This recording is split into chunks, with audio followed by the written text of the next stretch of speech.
welcome to Keo Talks. My name is Kelly, and in today's video, we are going to be talking about why I chose to go to community college versus a four-year university.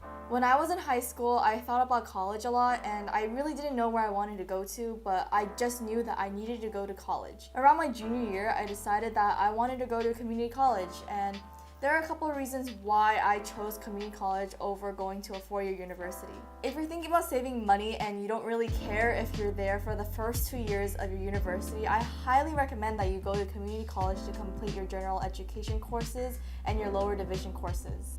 Please subscribe to Keo Talks for more college videos. I will be doing a lot more of that on my channel. Without further ado, let's begin. Some of you guys might be asking, Kelly, what's a community college? Well, a community college was previously known as a junior college. Community college is a gateway to traditional university. Community college allows people to attain their associate's degree as well as provide community classes for everyone to enjoy. Some of these community classes could be like swimming, it could be dancing, it could be language classes too. Community college can also help students get into the workforce. For example, if you want to get a medical assistance license or certificate, you can get at community college as well. Community college is also meant to be local and nearby so that students from the community can access that community college so they can transfer. Traditionally, it'll take about 2 to 3 years for you to complete community college, whether you do transfer or associate's degree or through a workforce kind of certificate program. The main reason why I decided to go to community college was because I wanted to take advantage of the 2-year free tuition program.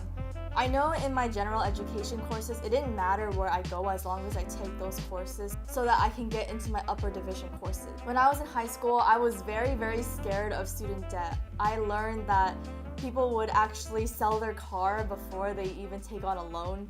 And I was just really scared about acquiring this much money, especially since I wanted to go to medical school when I was in high school. Now that I'm in community college, I decided I didn't want to go to med school, I wanted to go to PA school. But still, it requires a lot of money, and I did not like how I have to take out student loans for my undergraduate's degree. I did not get as much as I thought I would in community college. A lot of my peers have some kind of federal student aid along with the 2-year free tuition, and I didn't get that.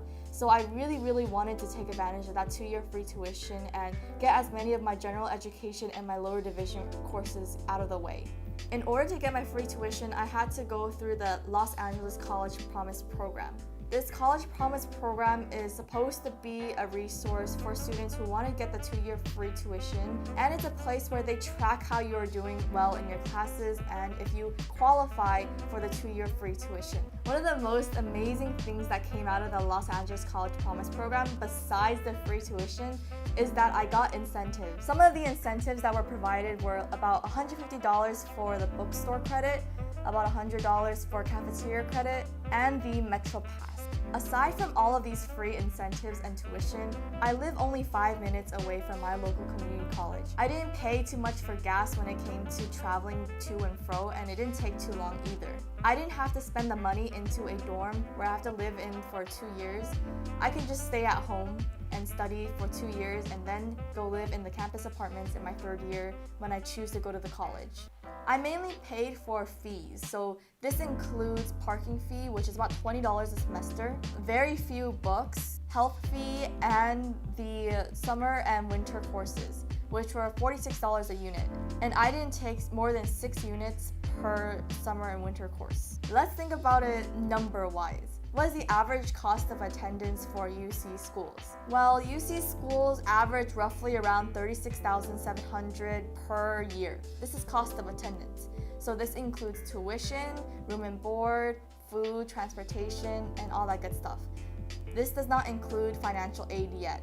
If you multiply by 2, you'll roughly get about $73,400, which is a lot of money compared to what you save in community college. This is why I highly suggest that you transfer from community college to your university because it just saves you so much more money. Another thing that I really liked about community college was the small classroom sizes. I know a lot of universities have class sizes about like 1,000 students or maybe like 500 students. And I find that very intimidating, especially since I'm starting college. The average classroom size for community college is roughly around 30 to 40 students per class. This is considerably smaller than university courses. Because the classroom is so small, you have more interaction with the students and the professor. This really helps because you can build study groups easily, and you can also connect with the professor during office hours and during class time. One of the best things about having that interaction with your professor is that you can get letter of recommendations easily from them, rather than going out of your way to spend time with them. In a large classroom, it's really hard to identify your face. However, if you go to a classroom that's only 30 to 40 students, the likelihood of that professor identifying you every single day or every time you enter the class is really nice. For challenging courses, I really enjoyed going to the professor and asking for more clarification whenever they're free. Most of the professors in community college love helping you out, and they really want you to succeed. So it was really easy for me to approach them with any problems or questions that I had. A fun fact about me is that I really like keeping busy. So this means that I have a lot of extracurriculars going on in my life. I have a lot of family responsibilities, I have lots of volunteer activities going on, and I even have some on-campus stuff to do. In my second semester of my first year in community college, I was able to get a job too.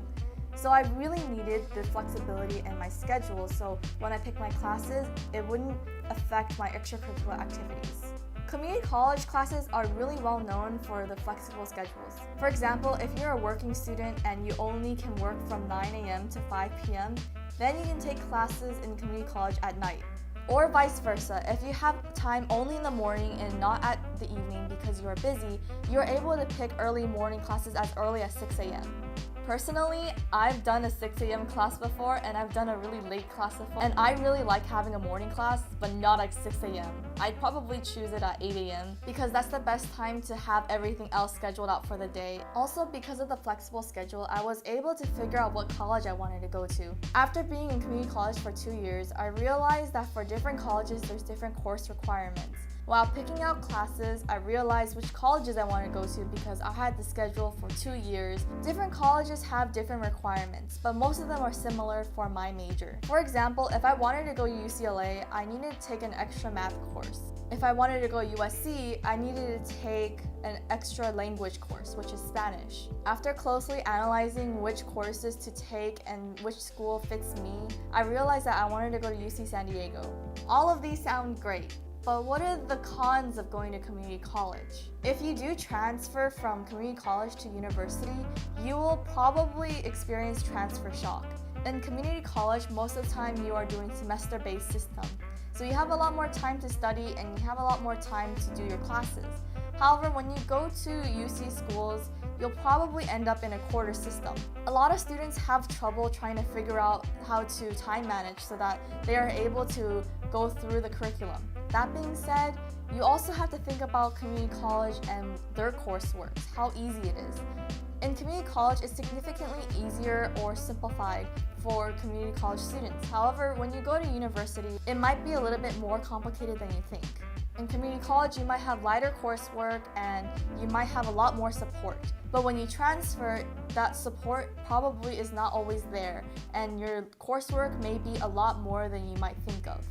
Even though you are a part of that specific major and you are a student in that new university, not everyone may be on the same level as you. There are students who have been there for 2 years plus and they've been used to the environment for a long time now, whereas you are just starting out. It's like freshman year all over again, where you have to figure out things on your own, and it's really hard to connect with people because they probably have more understanding of everything than you do. Also, not all community colleges have the coursework that you're looking for. For example, if you are interested in underwater basket weaving, there is probably little to no courses about underwater basket weaving. You may have to look really hard to see which community college actually holds those kinds of courses.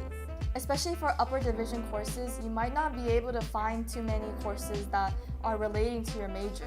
And even if you are lucky to find upper division courses for your major, the options for those courses are very limited. Stereotypically, students in community colleges are not that involved in their community college. It is very hard to get people together, especially if they're not living on campus or they do not have that campus lifestyle. Most importantly, you have to be careful to see if your credits will transfer to the university of your choice. Sometimes some of your credits may transfer, but not all the time. You really want to keep an eye about your transcripts and how things are being handled.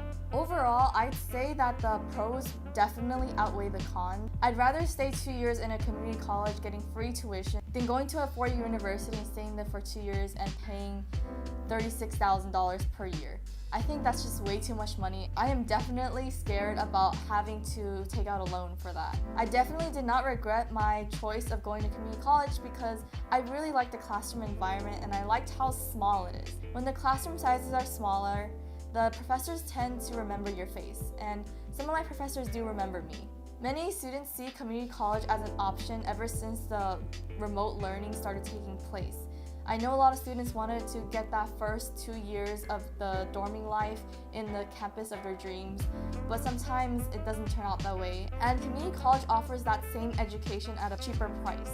Like this video if you found this video helpful for your college decisions. Comment down below if you want to learn more about community college route for transfer students. Don't forget to subscribe to Kyo Talks for more college videos. I'll be seeing you guys Tuesdays and Fridays. Thank you so much for watching and see you guys next time. Bye!